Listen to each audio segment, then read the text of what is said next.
والسلام على أشرف الأنبياء والمرسلين على آله وصحبه ومن صدري ويسر أمري واحلل عقدة من لساني يفقهوا قولي أما بعد السلام عليكم ورحمة الله وبركاته. قال الله تعالى وذكر فإن ذكرى تنفع المؤمنين mengingatkan apa sesungguhnya peringatan itu berfaedah pada orang beriman. Wazakir bil Quran, firman Allah Subhanahu wa taala, berikan peringatan itu dengan Al-Quran. Sabda Nabi sallallahu alaihi wasallam, "Khairukum ta'allama al-Quran wa 'allamahu." Baik-baik kamu ialah orang yang belajar Al-Quran dan juga orang yang mengajarkannya.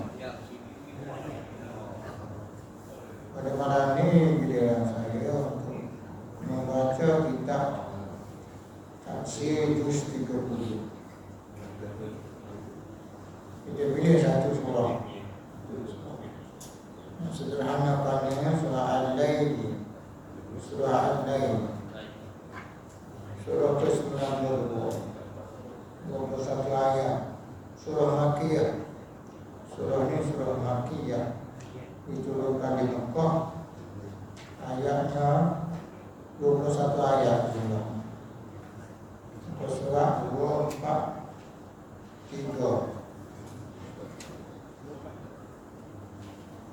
A'udzubillahi minasyaitonir rajim. Wal-laili idza yaghsha wan-nahari idza tajalla wa ma khalaqa dzakara wal untha inna sa'yakum lasyatta. فأما من أعطى واتقى وصدق بالحسنى فسنيسره لليسرى وأما من بخل واستغنى وكذب بالحسنى فسنيسره للعسرى وما يغني عنه ماله إذا تردى إن لنا للآخرة والأولى فأنذرتكم نارا تلظى لا يصلاها إلا الأشقى الذي كذب وتولى وسيجنبها الأتقى الذي يؤتي ماله يتزكى وما لأحد عنده من نعمة تجزى إلا ابتغاء وجه ربه الأعلى ولسوف يرضى.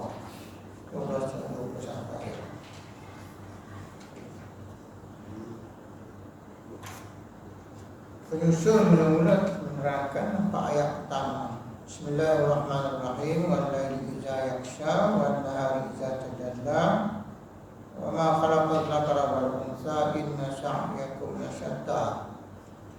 Wa sini wa sumpah. Antara pembukaan, jenis pembukaan dalam surah kita dengan bersumpah. Wadduha wal-laili idza yaghsha wasyamsi wa duhaha. Semuanya seperti Yas. Kalau Yasin itu huruf muqatta'ah. Itu cara pembukaan surah. Salah satu cara. Jadi Allah bersumpah. Yang pertama wal-laili idza yaghsha. Allah bersumpah al-lail. Ini nama surah ni al-lail. Wal-laili idza yaghsha. Allah bersumpah demi malam apabila telah gelap. Demi malam apabila telah gelap. Allah bersumpah dengan malam. Jadi kalau Allah bersumpah tu maknanya perkara tu kita pernah perhatikan. Malam Allah bersumpah dengan malam. Banyak pesan yang ke depan kita lah. Malam. Kemudian ayat kedua sumpah lagi wan-nahari idza tajalla. Demi siang. Demi siang iza tajalla apabila terang, bila dia terang. Sumpah lagi wa ma khalaqal dzakara wal unsa. Demi yang telah menciptakan laki-laki dan perempuan. Demi yang telah menciptakan laki-laki. Jadi 3 ayat sumpah. Wa permulaan tu wa sumpah, wa qasam. Kemudian yang keempat nak beritahu ialah inna sa'yakum lasyatta. Sesungguhnya usaha kamu itu bermacam-macam. Manusia ni macam-macam usaha lah. Ada manusia yang usahanya usaha dunia lah. dia kejar dunia, siang malam kejar dunia, cari dunia. Ada juga orang yang kejar akhirat. Jadi macam-macam jenis manusia. So bermacam-macam, dia punya akibatnya nanti berbeza-beza pada hari akhirat. Berbeza, tak sama. Setiap orang tidak sama, dia punya kesan daripada usaha dia akan bumi. Apa kata penyusun tafsir? Walaili iza yaksha, demi malam apabila telah gelap. Ayat 1. Untuk menarik perhatian bagaimana pentingnya malam bagi kehidupan manusia, untuk beristirahat, untuk zikir, untuk tafakkur. Malam ni Allah jadikan malam untuk istirahat dan juga untuk ibadah, untuk zikir dan untuk tafakkur malam ni. Tapi kita guna malam untuk buang masa manusia. Allah kata malam demi malam. Allah jadikan malam untuk manusia, untuk istirahat ataupun untuk ibadah, untuk qiyamul lail. Ini dia main internet berjam-jam tak tidur. Borak pada malam, pada siang. Bodohlah malam satu malam. Makan. Allah jadikan malam untuk berehat, untuk zikir, untuk tafakkur. Ya ayyuhal muzammil, wahai orang muslimu, qumil laila illa qalila, bangun malam. Bangun sepertiga malam, bangun sepertiga malam, bangun. Perintah Allah Ta'ala, perintah pada Nabi dan juga orang-orang Islam awal supaya bangun malam. Malam untuk berehat ataupun untuk qiyam, untuk zikir. Kemudian sempurh lagi siang pula. Wal nahari iza tajalla, demi siang apabila terang. Apabila malam telah habis, fajar mulai menyising, kemudian diiringi oleh terbitnya matahari, maka hari pun sianglah. Dan pergantian siang dan malam itulah manusia hidup. Berlaku malam siang, kita hiduplah. Dan kita susun kehidupan kita. Malam berehat, siang bekerja.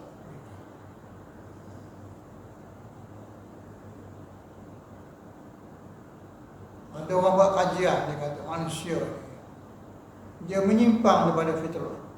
Dia kata cuba tengok burung. Burung tidur awal tu. Dia kata burung tidur awal sihat je. Tidur awal, dia bangun awal, lepas tu siang dia cergas. Siang dia jaga anak dia jaga sarang dia cari rezeki. Burung sihat dia. Jadi manusia ni tidur. Malam tak berehat. Siang letih lah. Siang dia letih, tak cergas siang. Sahabat golongan salaf, orang-orang awal Islam, sahabat Nabi, golongan tabi'in, golongan tabi'un 300 tahun pertama tu, mereka ni diumpamakan oleh penulis sejarah, ulama yang kaji sejarah. Mereka ni adalah ruhban fil lail, fursan fil nahar. Dia punya analoginya, perumpamaan. Ruhban maknanya pada malam dia zikir. Malam zikir, malam ibadah. Malam dia tenang, dia berehat. Malam. Tapi fursan fil nahar, bila siang dia jadi penunggang kuda yang tangkas. Dia berperang, dia berjihad, dia rajin. Tu orang dulu. Berehat cukup, jadi bertenaga. Sebaliknya kita ni malam buang masa, siang moteh, kerja moteh, malam. Ramai orang jadi malas sekarang ni sebab tak ada matlamat hidup. Matlamat tak ada. Manusia ni rajin pasal dia ada tanggungjawab, ada matlamat. Saya jumpa ni seorang driver bas arwana, naik bas daripada KLIA. Jadi dia bawa bas orang muda lagi lah. Bawa bas sampai satu tempat. Dia Kita berhenti sekejap, dia kata untuk semayang. Oh, dia bagi tahu semayang, turun lah semayang. Saya sembang dia. Berapa orang? Kelima. Duduk di lumuk. Yang bawah 2 tahun. Sampai sini lebih kurang pukul 6 petang. Lepas tu agaknya pergi ke lumuk, berehat sekejap. Malam nanti 10 malam ni bawa balik yang kembali. Maknanya hidup di atas bas ya. Dapat bas memang macam tu. Pasal apa? Pasal anak ada, nak jaga isteri, nak jaga anak 5 orang. Jadi begitulah manusia ni ada benda dia menyebabkan dia jadi rajin, jadi korban. Tapi budak-budak sekarang ni dia tak ada malam. Dia tidur lah, tak tahu nak buat apa. Tak ada apa-apa. Dulu zaman kita dulu mengaji, lepas tu tengok dalam apa pekerjaan, nak kerja. Mana tak nak kerja sekarang. Zaman berubah.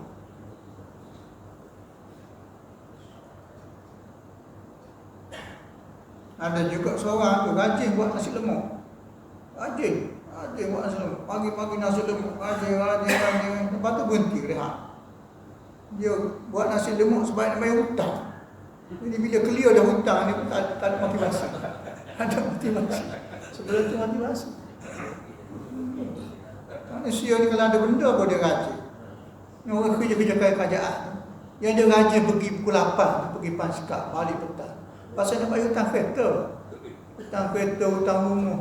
Jadi tak ada pilihan. Dia kena kerja. Cuba tak ada benda tu mula buat berangai. Tapi kita orang Islam, kita rajin pasal nak kerja pahala. Islam ni dia tak ada. Malam dia jauh.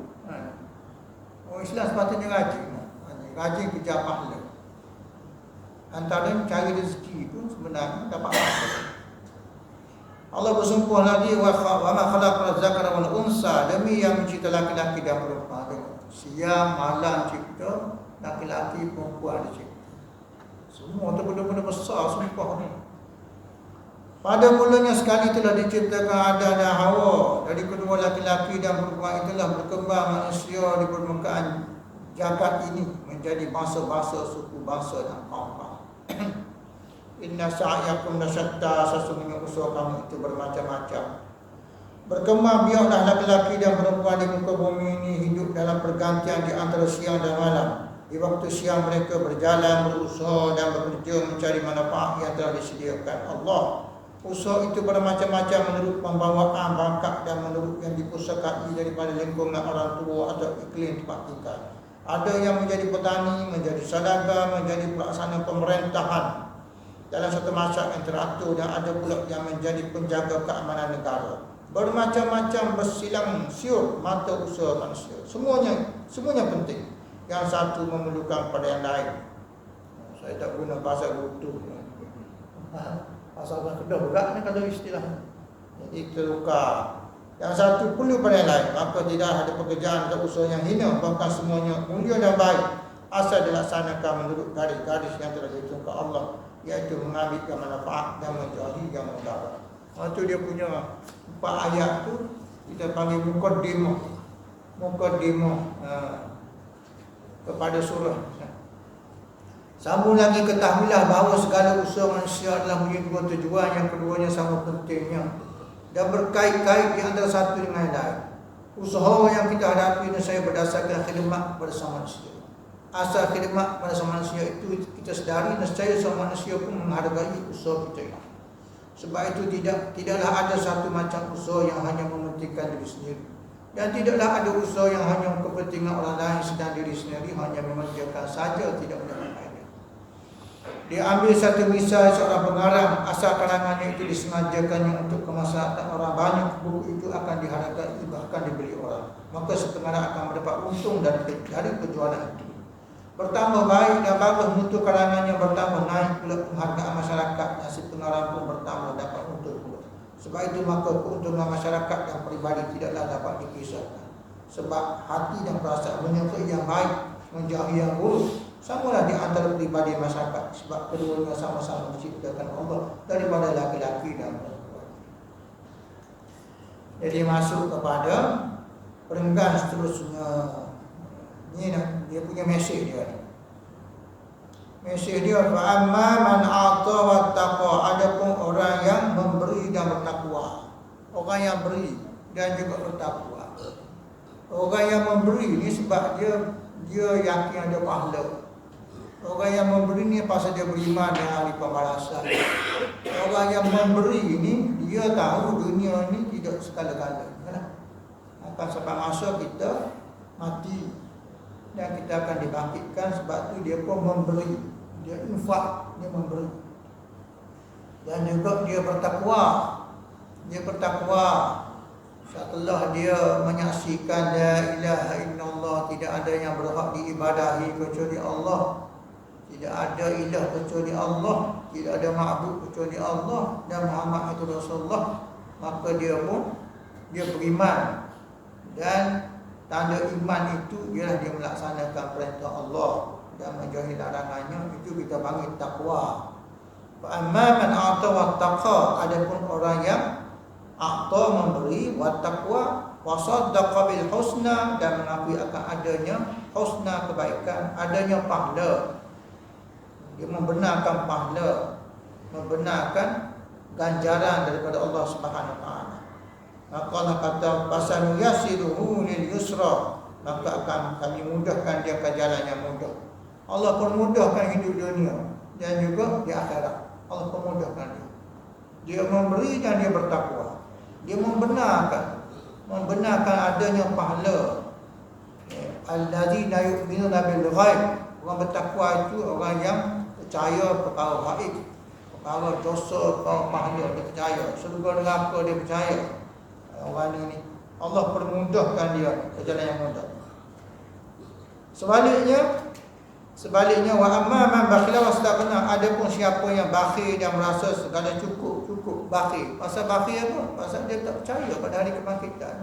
Dia tak percaya dosa dan pahala. Jadi dia bakhil dan dia rasa dia cukup. Akazaba bil husna, dan mendustakan adanya kebaikan, dia mendustakan pahala. Dia tak percaya dengan pahala. Jadi pasal yasiruhu lil usra, maka akan kami mudahkan dia ke jalan yang suka. Dia jadi jalan dia mudah, ke jalan suka. Wa ma yughni anhu maluhu idza taradda, dan tidak ada hartanya dapat menolong dia. Di akhirat harta dia tak tolong dia. Jika dia terjerumus, hanya di akhirat harta tak tolong dia. Harta tu ada 3 jenis. Nabi kata, yang kita makan habis, yang kita pakai jadi buruk, rusuh, yang kita sedekah dia kekal. Jadi nak sedekah tu dia kena beriman. Beriman baru sedekah. Kalau tak beriman dia tak sedekah, dia jadi bakhil. Ayat 30 diterangkan usaha manusia dan hidup bermacam-macam, tidak sama. Tetapi meskipun usaha tidak sama, namun yang menjadi pokok dan sikap hidup manusia sendiri. Macam mana ayat 10 pula ni? Ayat tadi, ayat keempat. Ayat kelima, dan ada pun orang yang memberi dan bertakwa. Ayat keenam, dan mengakui akan adanya kebaikan, maka akan kami mudahkan dia ke jalan yang mudah. Jadi penyusun kata, apa saja mata usahamu, atau sedekah atau tukar rumput, jadi menteri atau jadi pembantu menteri, jadi nelayan naik pencalang mengharun lautan, atau jadi nakhoda kapal berlayar menghadang gelombang di samudera luas, jadi petani atau jadi buruh, semua itu ada lumrah, kerana usaha memang bermacam-macam. Maka dalam usaha yang macam itu Allah memberikan pedoman untuk keselamatan dirimu. Kita ni macam-macam jenis lah. Dalam masjid ni pun macam-macam orang, macam-macam cara hidup dia, tak sama setiap orang. Tapi Allah bagi panduan macam mana cara nak selamat. Allah memberi pedoman untuk keselamatan dirimu. Di dalam ketiga ayat ini bertemu 3 syarat yang harus kamu penuhi. Pertama, suka memberi kepada sama manusia, suka berderma, menolong orang susah. Yang pertama, suka memberi. Ini kalau iman tak ada ni bahaya. Sebab manusia ni biasanya suka meminta, suka minta. Dia nak dia. Tapi ini kita nak jadi orang pemberi. Orang kalau beriman pada Allah, beriman pada hari kebangkitan, dia akan memberi. Bahkan Allah kata orang yang tidak memberi ini sebenarnya dia tidak beriman. Dia tak beriman, orang tak memberi. Kalau dia kata, bahkan dia kata tidak beragama. Ara'aital ladzi yukadzibu bid-din. Maknanya, apakah kamu lihat manusia yang mendustakan agama? Fazalikal ladzi yad'u yatim, orang yang mendidik anak yatim, wala yahuddu ala ta'amil miskin, dan tidak menganjurkan untuk memberi pada orang miskin. Tak beri pada orang miskin, kira Allah sebut orang yang mendustakan agama, orang yang mendustakan hari pembalasan. Jadi yang pertama ni, suka memberi kepada manusia, suka menolong orang yang susah. Itu ciri dia, ciri orang beriman. Ciri orang beriman dia suka beri, suka tolong orang susah.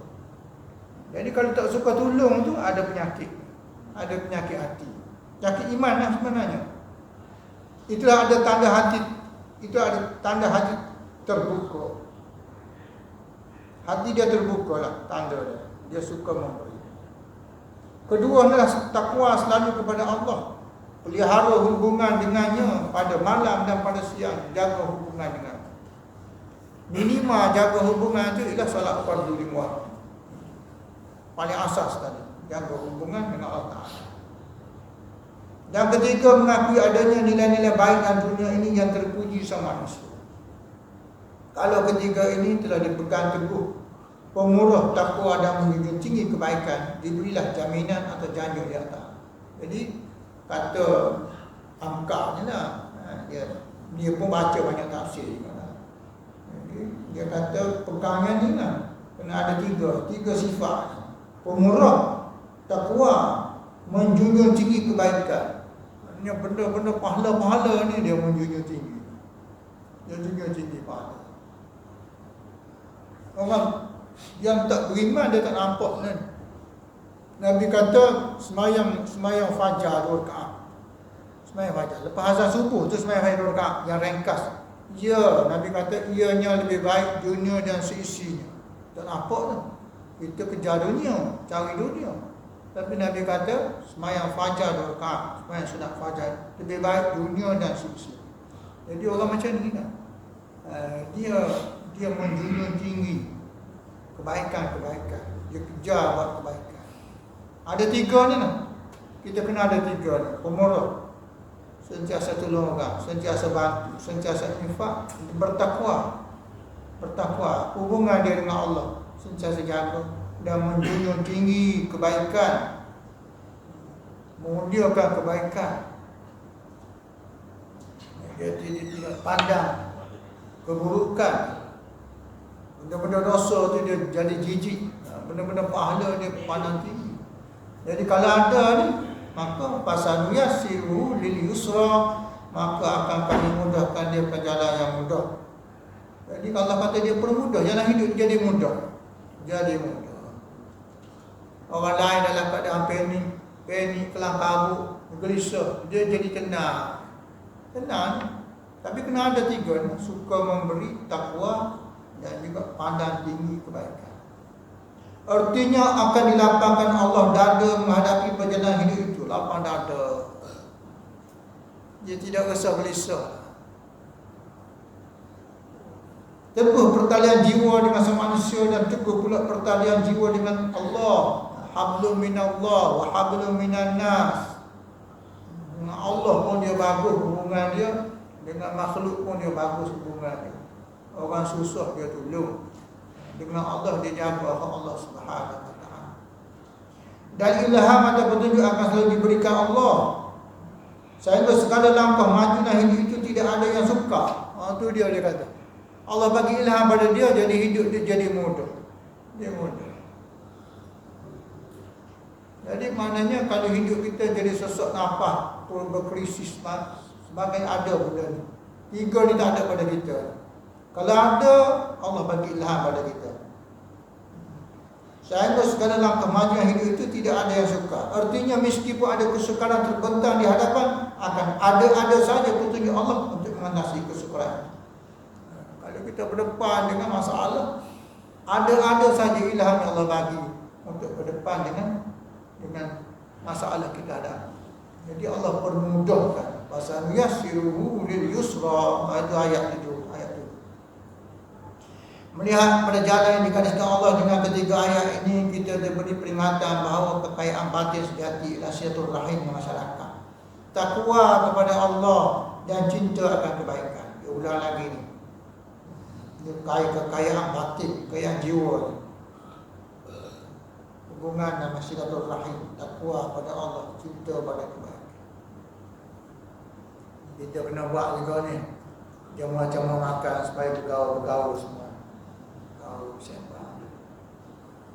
Kita boleh hidup seorang-seorang tak boleh. Kena bergaul, makan-makan, sembang-sembang. Itu hubungan silaturahim. Itulah pendakwah hari ini antara dia punya kekurangan. Dia berdakwah, ada mikrofon dakwah. Orang dengar, lepas tu tak ada apa-apa, dia balik rumah. Dia kena bergaul, sembang, tanya khabar, baru dia jadi yang ikatan hubungan silaturahim, baru datang cinta. Bergaul. Nabi dia bergaul dengan sahabat, sembang dengan sahabat. Bukan ceramah saja. Ceramah dia jadi setakat tazkirah lah, tapi tak ada hubungan jiwa tak ada.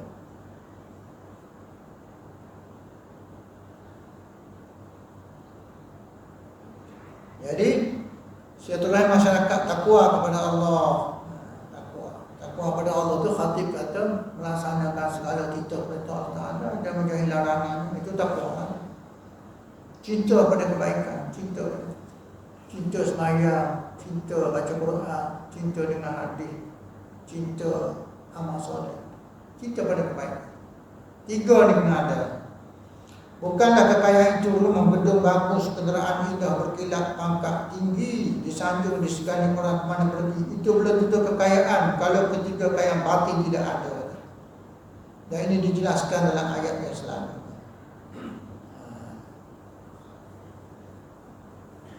Ada hadis Nabi sebut, kaya sebenarnya kaya hati, bukan kaya harta. Ada orang banyak harta tapi hidupnya sesak nafas. Ada orang kaya harta tapi bunuh diri. Itu sebab jiwa miskin. Jiwa kaya, hidup tenang. Kena istighfar banyak kita. Tapi panduan dia tu yang tadi lah. Sentiasa tolong orang, sedekah, bertakwa dan juga cinta kebaikan. Kemudian wa amma man bakhila wastaghna, adapun siapa yang bakhil dan rasa cukup, siapa yang bakhil dan rasa cukup, wa qazzabil husna, dan dia mendustakan kebaikan, dusta kebaikan, tak percaya dengan pahala-pahala. Di sini terdapat pula tiga hal yang akan celaka. Pertama, bakhil, iaitu tidak mahu mengeluarkan harta benda untuk menolong orang yang patut ditolong. Tidak mahu menggunakan harta untuk membuat amal jariah, sebab hidupnya telah dipukau oleh harta itu sendiri. Orang mengumpulkan harta ialah untuk dikuasainya, tetapi si bakhil mengumpulkan harta untuk dikuasai oleh harta itu sendiri. Sehingga hati menjadi tertutup, tidak mengenal kasih sayang, tidak mengenal silaturahim. Yang kedua, merasa segala cukup. Merasa segala cukup kita pakai menjadi arti dari kalimat istaghna, iaitu orang-orang yang mengurung diri kerana takut kena. Kadang-kadang dia kurang senang menerima pertolongan orang kerana takut kalau nanti terpaksa membalas budi dengan menolong pula. Sebagai kelanjutan daripada keluaran jiwa dengan kedua penyakit itu, datang pula penyakit ketiga, itu mendustakan adanya kebaikan. Dia tidak mempercayai bahawa dunia ini ada nilai-nilai kebaikan. Kebaikan hubungan sama manusia dan kebaikan hubungan dengan Allah, dan kebaikan yang ditemui di dunia ini diharapkan akan ditemui pula di akhirat. Dia tak percaya. Ini pun maknanya ada tiga ciri yang tak betul ni pun. Tiga ciri: bakhil, rasa cukup, dusta kebaikan. Dalam ayat 6 dan 9 bertemu perkataan al-husna yang kita artikan kebaikan. Menurut tafsir Al-Qashani mengakui betapa pentingnya al-husna itu, iaitu melakukan dalam kenyataan apa yang telah dirasakan dalam hati. Artinya bahawa semua orang memang merasa dalam hati bahawa berbuat baik itu memang baik, tetapi tidaklah semua orang sanggup mengerjakannya. Walaupun orang yang bakir itu sendiri mengakui dalam hatinya bahawa berbuat baik adalah satu budi yang luhur, namun dia tidak mahu membuatnya dalam kenyataan kerana sudah jadi penyakit dan jiwanya. Sebab itu maka perbuatannya ialah mendustakan. Agama kita, agama Islam, agama fitrah. Tahu baik. Tapi orang yang tak beriman, dia mendustakan kebaikan. Tolong orang baik, siapa kata tak baik? Tolong orang baik, tolong orang susah baik. Tapi orang yang tak beriman, dia lawan fitrah dia. Dia nanti tak nak tolong orang, tak mahu tolong.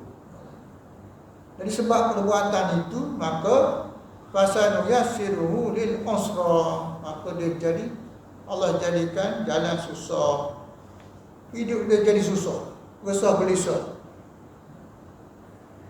Artinya setiap dia cuba melangkah hanya kesukaran jiwa yang bertemu, iaitu kesukaran kenaikan jiwa. Yaj'al sadrahu dayiqan haraja ka'annama yas'adu fis sama'.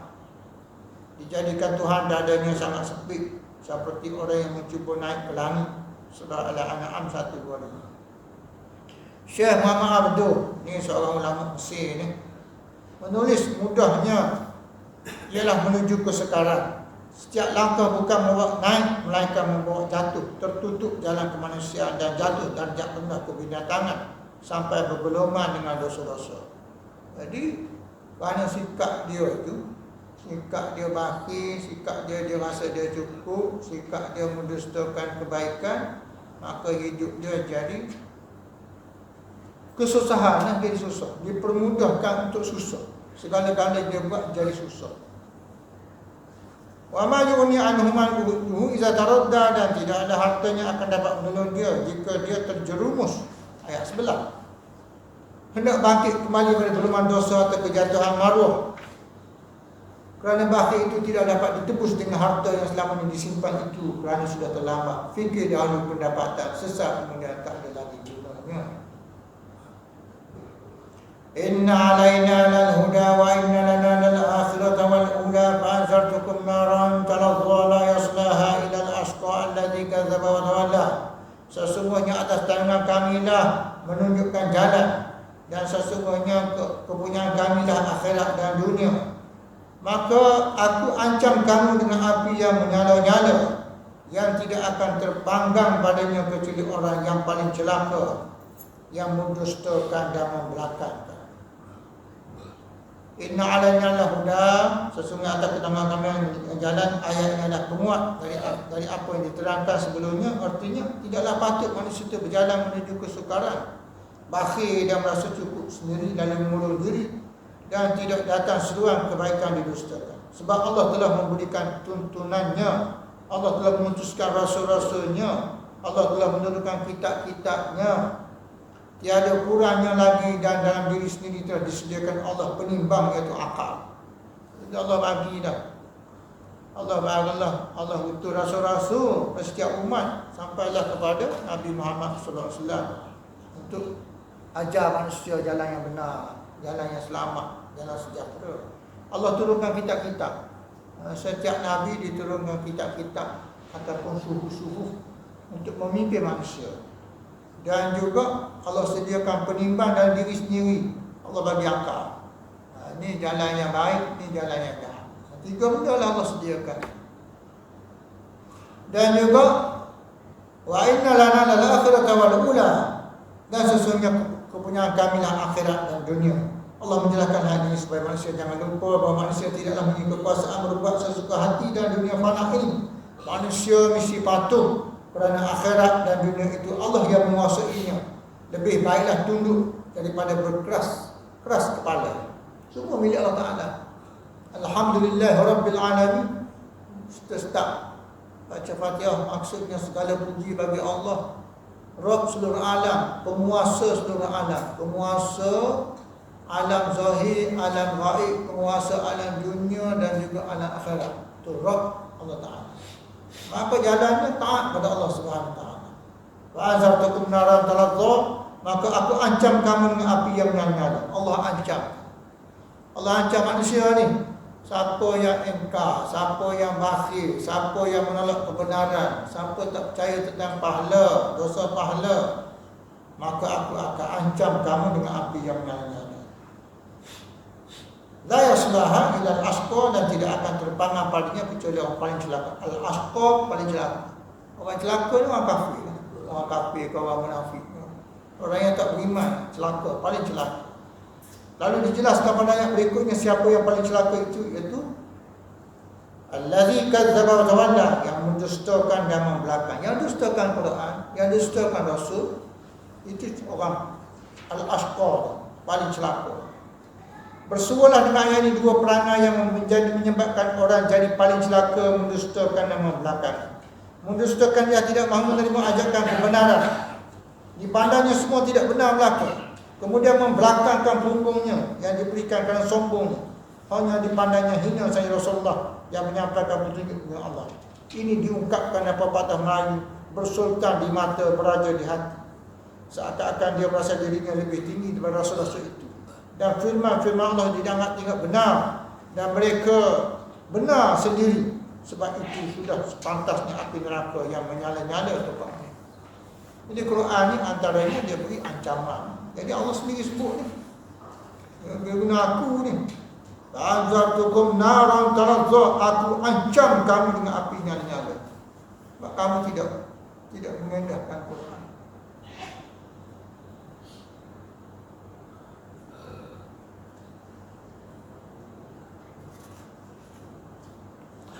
Wa sayyidanna wal atqa alladhi yutima lahu yatazakka wa man ahadin indahu min ni'matin tujza illa bitiwa'a wajhi rabbil a'la wa la sawfa yarda.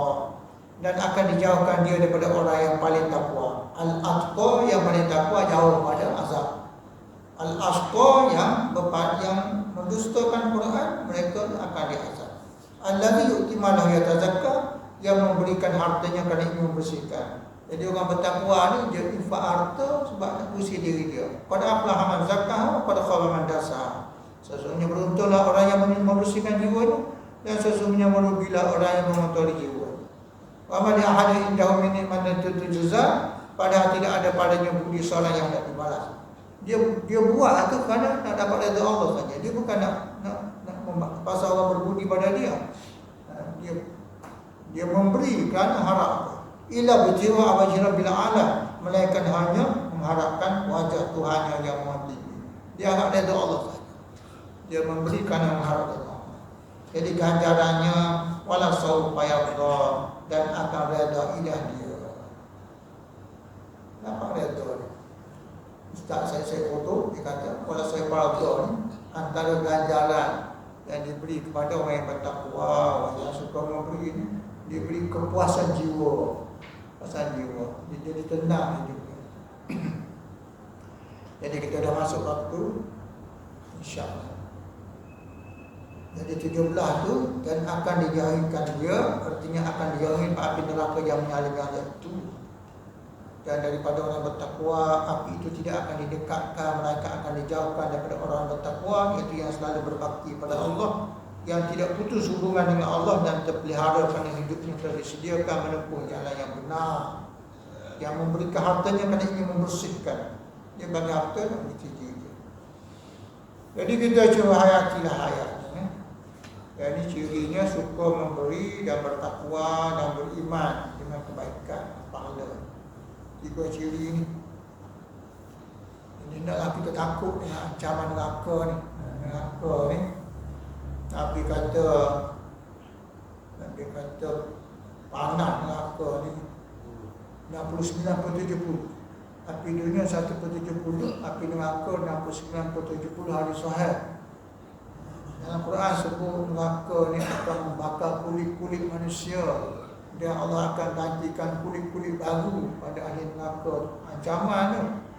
Dan mengikut kajian doktor, sakit yang paling sakit sekali Dah bila kulit-kulit kita ni dibakar, itu sakit. 1 hingga 10 itu kulit terbakar 10. Nombor dia 10. Maksimal 10. Tapi dia neraka tu kulit baru. Jadi kalau kulit tu terbakar sampai ke daging, dia hilang sakit dia. Dia kat kulit tu dia punya saraf. Jadi Quran sebut, Allah sebut kulit akan dibagi kulit baru. Dia punya hilang neraka selimut neraka. Juga disebut dalam Al-Quran. Jadi tak ada pilihan dah kita. Sementara kita masih hidup,